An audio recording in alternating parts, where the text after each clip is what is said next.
Hello everyone, today we are going to make a paneer butter masala while listening to my dear friend Mickey and Ricky. Okay boys, we need to get mommy to cut the onions, okay? Go and tell her. Okay. Mommy is busy. Mommy is busy.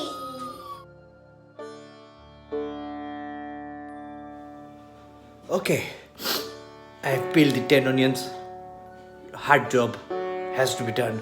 Wife didn't do it. What can we do? Need more beer. Cheers. Okay, so to make this dish, you've already seen that I have chopped up 10 onions. They don't need to be very small, big chunks are okay. For the whole spices, you will need about 10 cardamoms. You need some bay leaves, star anise, cinnamon sticks, 2 big elaichis, big cardamoms, some cloves, some jeera. This is what I call javitri. I have no idea what you call in the English. And this is what I call the variari. You will need honey, lemon, cashew nuts, butter, Kashmiri mirch powder. You will need salt to taste, 2 to 3 tablespoons of the jeera, ginger garlic paste, chili paste. You will need some tomato puree, some tandoori masala. We will go for 2 tablespoons of about the dhana jeera powder, half a teaspoon of black pepper powder, maybe a teaspoon of the mango powder, teaspoon of garam masala and a teaspoon of haldi powder. With this, you will also need KTC's pure creamed coconut. And don't forget, you will also need KTC's chopped tomatoes. Just in case we get a bit of money from KTC, you never know, you know. Last but not least, with the weather being beautiful, some gin. Okay, so all the chopping is now completed. Now it is the time to show you how to make the actual sauce. Okay, to get started, put on a big pot, put half of the packet of the butter. This dish does need a lot of butter and some oil. Don't forget to add some oil to stop the butter from burning. On the side, put the cashew nuts to boil in some water. Okay, so we are making a lot of sauce. This sauce is not just for the tikka masala. You can actually save it for later on for other dishes. So we might make a paneer tikka masala later on. We can make into a vegetable masala, make a paneer butter masala. We can make a aloo masala, whatever you want. But the sauce is the important part. So let's make a lot of this sauce. Okay, so the butter is ready. Let's get the whole spices in. Let them cook for a minute or two till you hear a little bit of popping and you can get the onions in. While the oil is getting done, might as well try and finish the beer off so you can move on to the gin and tonic. Okay, we put the onions in. At this time, put it on full heat and I would add about some salt. So put about maybe 1.5 teaspoon of the salt. This helps the water come out quicker. The onions can take quite a while. You're gonna need plenty of gin. The onions are sweating very nicely. This is a good time where you can seal the lid for about 10 minutes. So in other dishes, I don't normally close the lid to do the onions because you want the onions to fry. But in this dish, you actually want the onions to sweat and cook and become like a lush sauce. It's been about 5 minutes. Give it a quick stir. You don't want the onions to stick to the bottom of the pan. Don't forget, keep an eye on the cashew nuts. That normally takes about 15-20 minutes to boil up till they're nice and soft. The onions are coming along very nicely. At this time, you could take the lid off and let the onions fry and the water can start burning off a little bit, you know. The gin and tonic is ready. Wife didn't buy the lemons, I'm using the cucumber. Should not put the ice on, tough luck, we're just going to live with it. What can we do? Cheers.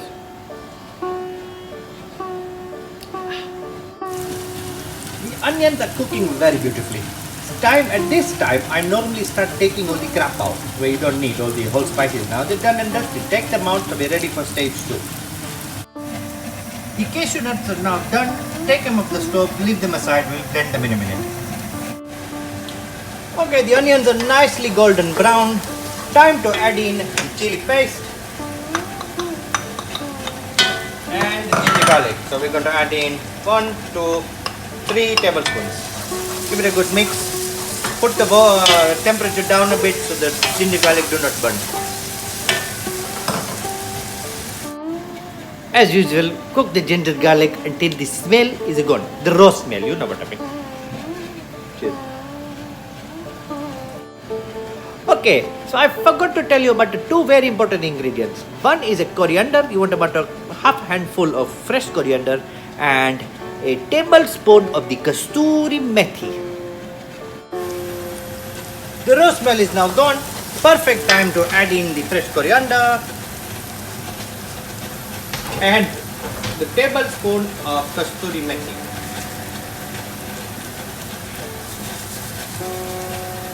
Nicely rub it and put it in. We can add some more later on. At the moment, I think this should be enough.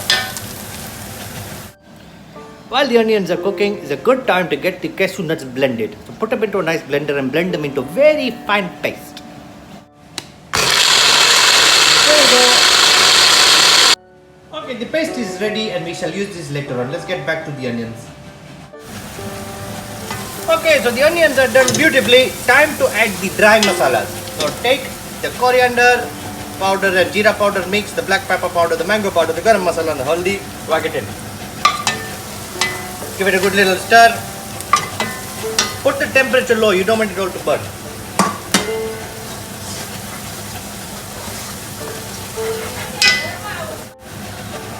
Okay, then you add the tandoori masala powder. I am adding 1, 2, 3, 4. And we'll see later on if we need more. Give it a good mix. You can also add at this point around about half teaspoon of Kashmiri chili powder, depending how spicy you want it. I like it a little bit spicy, so I'm going to put a bit more. Give it a good mix. The onions and the masalas are now cooked. Add in 1 tin of the tomatoes.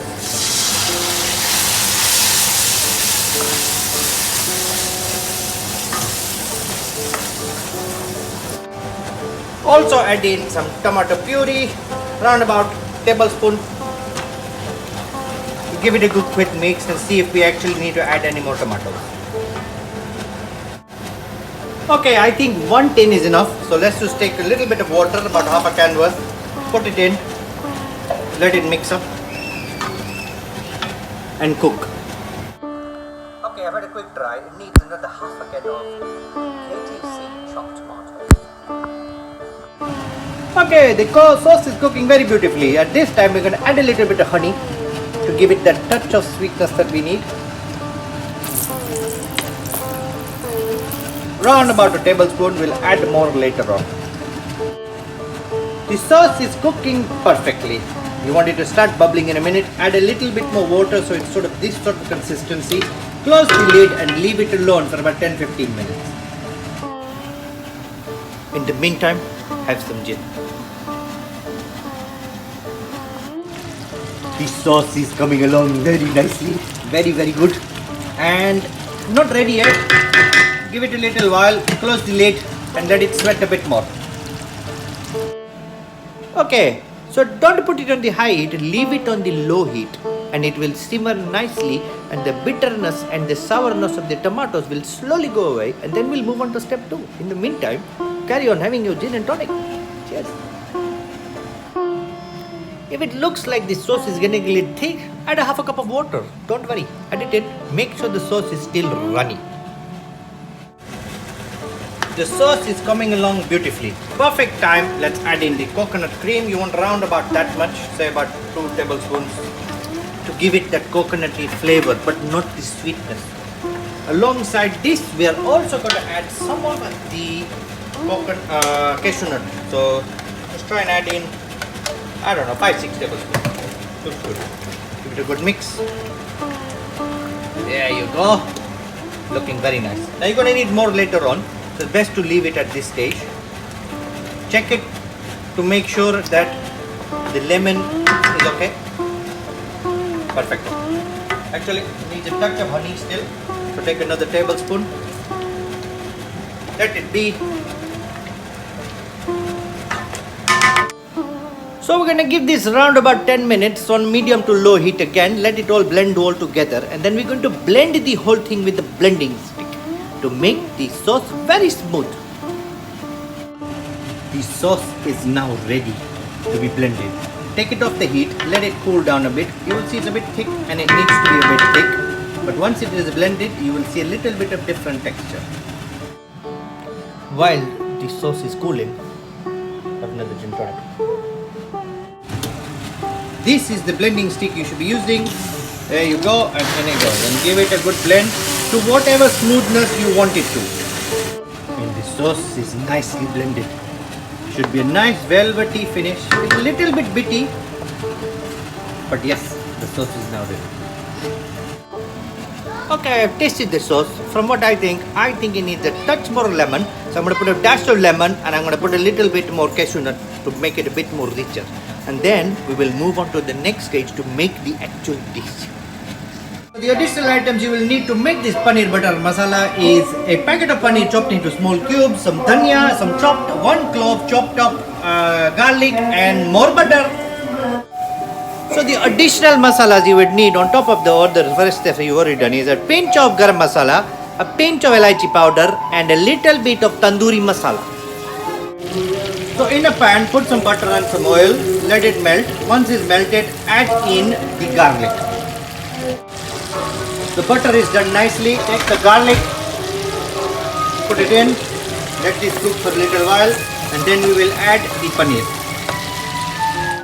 Okay, so the paneer is in. At this stage we are now going to add a bit of the masalas. Add the haldi and little bit of the tandoori masala and let it saute on full heat. Paneer is nicely softened up. Time to add the sauce we made previously. Put a couple of spoons in and let it cook in the sauce. The sauce is in. Add a touch of the garam masala and a pinch of elaichi powder and a dash of cream. The paneer butter masala is almost done.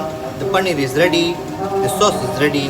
Time to add the last 2 bits, which is the coriander and a dollop of butter. In go the coriander, in go the butter.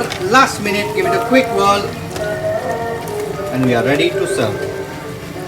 And the paneer is ready to serve. Okay, so the curry is ready. The gin is going down very nicely. Let us sit and eat. Good day, and I'll see you all soon.